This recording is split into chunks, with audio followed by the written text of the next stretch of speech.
28 में। अमेरिका का जो F-47 फाइटर जेट है वो भी 2028 तक ऑपरेशनल हो जाएगा, लेकिन वो 6th जनरेशन फाइटर जेट होगा, वो F-35 से भी तगड़ा होगा। एनीवेज मूविंग फॉरवर्ड, अगली बात बताऊंगा। अब चाइना इससे बड़ा परेशान है। दूसरा, अमेरिका, आपको अब और चीज नजर आएगी, अमेरिका सेंट्रल एशियन कंट्रीज को भी ये कहेगा कि मुझे मेरे पुराने एयर बेसिस वापस दो। अब मैं आपको बताऊंगा कि अमेरिका के माजी में सेंट्रल एशियन कंट्रीज में कहां पे मिलिट्री एयर बेसिस थे। फिलहाल मैं अभी इस पे स्टक रहना चाहता हूं। अगली बात ये कि चाइना के foreign minister mister Lian Jain साहब ने कहा है कि let me stress that striking up tensions and confrontation in the region will not be supported. We hope all parties will play a constructive role for regional peace and stability. तो China की तरफ से ये कहा गया कि वो सब पार्टीज को कहते हैं कि रीजनल और स्टेबिलिटी की तरफ बात जाए। मतलब वो अमेरिका को चाइना ये कह रहा है कि आप हमसे पंगा ना लें, बदमाशी ना करें, मामलात को ठीक रखें, वरना हम भी आप पर कोई ना कोई मामलात खराब कर सकते हैं। अब मैं आपको बताऊंगा अमेरिका के पास दूसरा कौन सा ऑप्शन है। हाँ, फिलहाल हम बगराम एयरबेस की बात करें, लेकिन मैं बगराम तक नहीं रहूंगा क्योंकि आपको पता है हम कन्वेंशनली एक चीज पर नहीं रहते, हम मल्टीपल चीजों को देखते हैं। What I think is that America अपने पुराने मिलिट्री बेसिस पर भी जाने की कोशिश करेगा, जो कि उसके माजी में करगेज खान के पास थे और उज्बेकिस्तान के पास थे। मैं अभी आपको मैप भी दिखाता हूं कि अमेरिका के माजी में कहां पे मिलिट्री बेसिस थे या एयर बेसिस थे जो आने वाले टाइम पे वो ले सकता है और उसके चांसेस हैं। अब गौर से सुनिएगा बात को। अमेरिका का एक मिलिट्री बेस है, उसका नाम है Manas air base. Manas air base जो है ये अमेरिका ने लिया है 2001 से 2014 के दरमियान अमेरिका ने यूज किया है। उससे वो तालिबान और अलकायदा के जो ठिकानों पे हमला करता था। मैं आपको मिनास एयर बेस दोबारा दिखाता हूं, वेट कीजिएगा एक second. Okay, here we go. Yes, अब मैं आपको एक बड़ा इंपॉर्टेंट जो है वो चीज दिखा रहा हूं। You guys will be very shocked. Okay, अब मैं आपको एक नया मैप दिखा रहा हूं। ये मिडिल ईस्ट का मैप ही है। ओके, ये मिडिल ईस्ट का मैप ही है। अब ये आप देख रहे हैं, ये नीचे अफगानिस्तान है। ओके, ये वाला मैप देख रहे हैं, ये किर्गिस्तान है, ये काजिकिस्तान है। दिस इज काजिकिस्तान, ये काजिकिस्तान आप देख रहे हैं। एक सेकंड, पेन में ले लूं।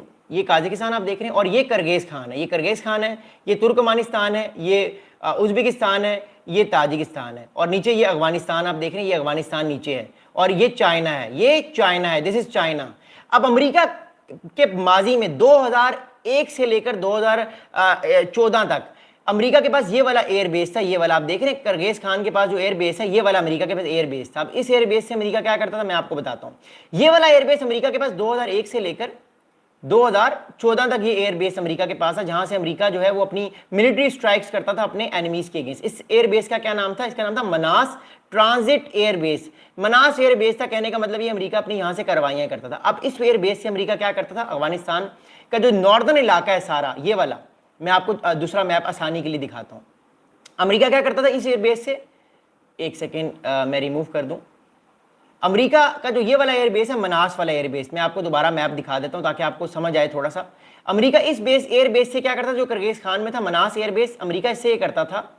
अमेरिका इस एयरबेस से, ये वाला यहाँ पे एयरबेस था अमेरिका का, इस साइड पे, यहाँ पे मैं जहाँ पे निशान लगा रहा हूँ, ये वाला ब्लू वाला, यहाँ पे अमेरिका का जो मिलिट्री एयरबेस है मनास एयरबेस यहाँ पे था। अमेरिका इधर से क्या करता था? अमेरिका यहाँ से जो मज़ार शरीफ पे ऊपर स्ट्राइक करता था, इधर से हेरात पे स्ट्राइक करता था, अगर यहाँ पे कोई अलकायदा की पार्टी होती थी उनको स्ट्राइक करता था। और इस इलाके पर जो नॉर्दर्न इलाका है ना, अफगानिस्तान का जितना नॉर्थ वाला इलाका है, अमेरिका की नज़र इस नॉर्थ वाले इलाके पे होती थी। अमेरिका 2001 से लेकर 2014 तक जो है वो इस इलाके पर रहा है, इस मिलिट्री बेस पर रहा है, जिसका नाम किर्गिज खान का ये मिलिट्री बेस है, मनास एयर बेस। लेकिन 2014 में अमेरिका ने ये मिलिट्री बेस भी छोड़ दिया था क्योंकि अमेरिका को लगा कि यहाँ पे अब उसका मिलिट्री इंटरेस्ट नहीं है, और that's how it is. America ने 2014 में यहाँ से अपनी मिलिट्री निकाल ली थी। ये पहला बेस हो गया। दूसरा बेस कहाँ पे अमेरिका का है वो मैं आपको बताता हूँ। दूसरा बेस अमेरिका का है, इसका नाम है कारशी खानबाद एयर बेस, जो अमेरिका के पास रहा है 2001 से लेकर 2025 तक। इसका नाम क्या है? Karshi Khanabad air base. अब मैं आपको ये एयर बेस भी दिखा देता हूं मोर इंपॉर्टेंटली। ओके, अब ये वाला एयर बेस आप देख रहे हैं, ये वाला कारशी खानबाद एयर बेस। मुझे थोड़ा सा अपना पेन चेंज करना पड़ेगा ताकि आपको जरा अंडरस्टैंडिंग हो। ओके, पेन चेंज हो गया। ये आप देख रहे हैं कारशी खानबाद एयरबेस। ये वाला एयरबेस जो है ये आप देख रहे हैं, ये वाला एयरबेस जो था ये उज्बेकिस्तान में था। किसका? एक किर्गिज खान में एयरबेस था अमेरिका का और एक उज्बेकिस्तान में एयरबेस था अमेरिका का।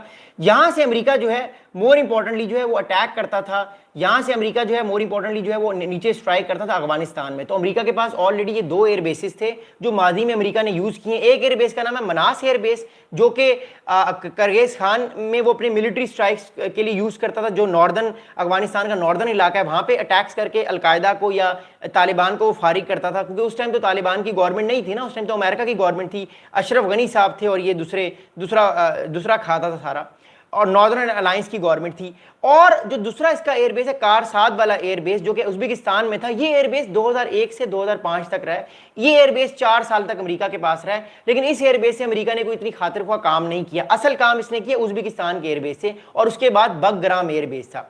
अब अगली बात जो है वो मैं आपको बताता हूं। अगली बात ये है मोर इंपॉर्टेंटली कि अमेरिका आने वाले टाइम पे इन दोनों एयर बेसिस को जो है वो ले सकता है। अमेरिका आने वाले टाइम पे इन दोनों एयर बेसिस को, ये भी याद रखिए, क्योंकि देखिए ये जो हम वीडियोस में बनाता हूं ना, ये इस वीडियो में सिर्फ एक चीज पे फोकस नहीं रखता, मैं चीजों को ब्रॉडर शेयर करने की कोशिश करता हूं, क्योंकि चीजें बहुत ब्रॉडर हैं। अमेरिका का फोकस सिर्फ चाइना पर नहीं है, अमेरिका का फोकस पाकिस्तान पर भी होगा अगर वो बगग्राम एयरबेस में रहता है, क्योंकि ये फॉरवर्ड एयरबेस है। अमेरिका का फोकस सेंट्रल एशियन कंट्रीज पर भी होगा, और हो सकता है अमेरिका को उज्बेकिस्तान या करगेज खान जो है वो ये एयरबेसिस दोबारा दे दें। ऑफ द रोड अमेरिका ने इनको पैसे भी तो दिए होंगे ना पहले, और ये इकॉनमीज इतनी तगड़ी भी नहीं है, ये पैसे लेके अमेरिका को दे सकती है एयरबेस, तो it can happen right now in the future. अब अगली बात आपको बताऊंगा, अगली इंपॉर्टेंट बात जरा गौर से सुनिए क्या है। आई होप कि आपको मैप समझ आ रहे होंगे, अगर नहीं समझ आए तो आप सवाल पूछ सकते हैं। अब चाइना के एक एक्सपर्ट ने, नाम नहीं बताया अपना, लेकिन चाइना के एक एक्सपर्ट ने ग्लोबल टाइम्स को एक इंटरव्यू दिया। अब ग्लोबल टाइम्स एक चाइना का एक मैगजीन है, यू ऑल दैट।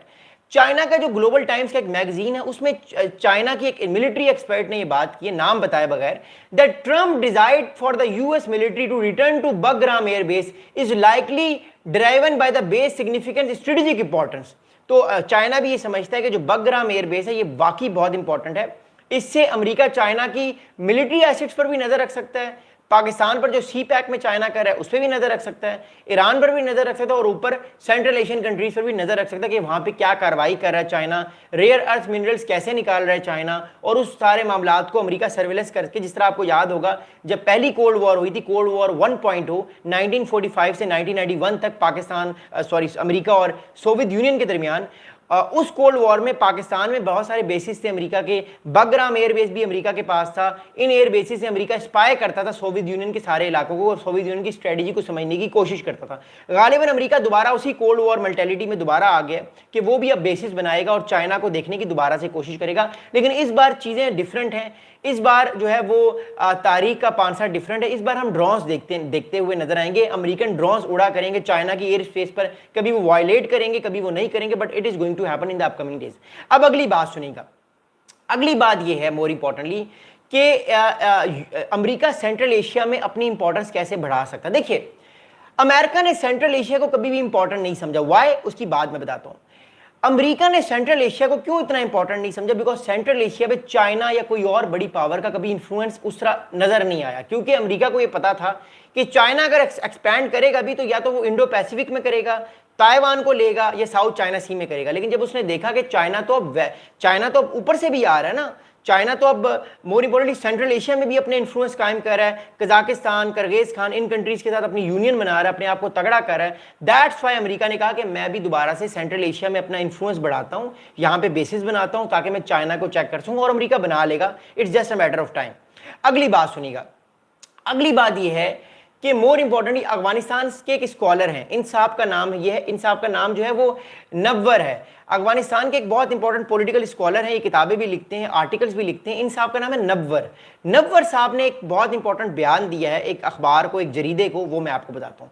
अफगानिस्तान के स्कॉलर नव्वर साहब ने कहा है कि this requires a new pragmatic build on regional consensus where Afghanistan functions as a secure land brink for trade and energy. In this framework, China can play an indispensable role, not as a patron but as a key partner in providing the diplomatic support and infrastructure investment through framework like the Belt and Road Initiative BRI needed to transform this vision of a prosperous and neutral Afghanistan into reality. अब अफगानिस्तान के जो ये scholar हैं नव्वर साहब, इन साहब ने एक बड़ी इंपॉर्टेंट बात ये की है कि चाइना